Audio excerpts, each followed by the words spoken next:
Hossin is PlanetSide 2's first new continent since release, an arena of tenebrous swampland, multifaceted base layouts, and bioluminescent planets. While the open spaces of Esamir and Amerish favor vehicle play, Hossin is the playground for infantry. Woodman will start from the western warp gate as the Terran Republic, and Miller will begin at the eastern warp gate as the new conglomerate. The first ServerSmash lane lies above the neutral warp gate in the far south. Com Global Telegraph and the Finger, two open cap point bases separated by a small forested area, with no neutral base to separate the combatants. This lane will be decided on which server can gain control of the other's capture point faster, and hold on with little surrounding cover. Moving north, Hunter's Blind can be a treehouse of horrors if you aren't vertically inclined.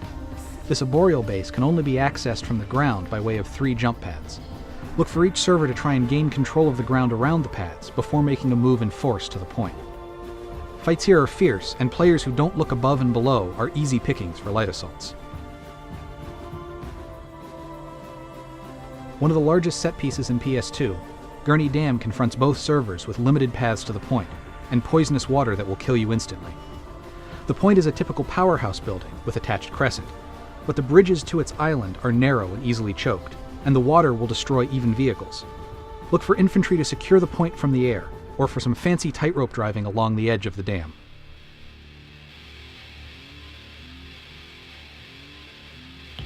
Nason's Defiance is the central base of the continent, accessed through the lattice's central wheel of bases. The caves beneath the base containing C Point offer a unique fight, but the base is won or lost at B.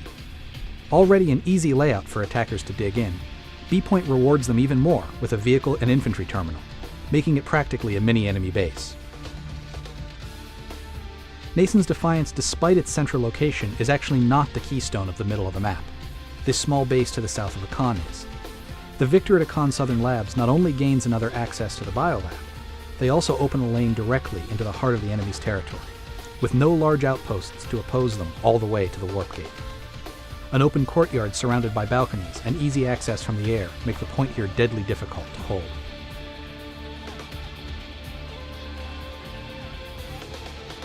An island of the familiar in a sea of new bases, Akan is a typical biolab until it comes to its surroundings.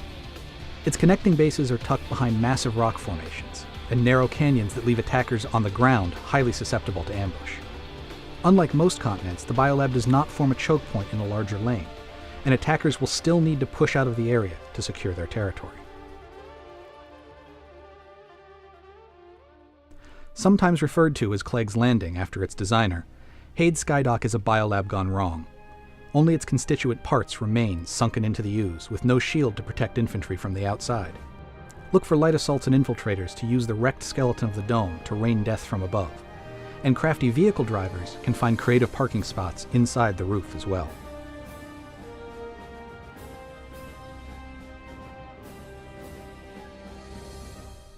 One of the most unique bases on Hossin, the capture point at Kessel's Antiquated Crossing, lies below the superstructure of the bridge, hidden in a tangle of roots and debris that make close-in fighting a matter of necessity. Vehicle and infantry combat are well separated, so don't be surprised if there are tanks fighting on the bridge itself, while infantry move for the point.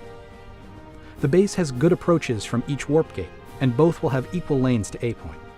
There are many different entrances to the point room, and players that don't keep their head on a swivel are likely to lose it quickly.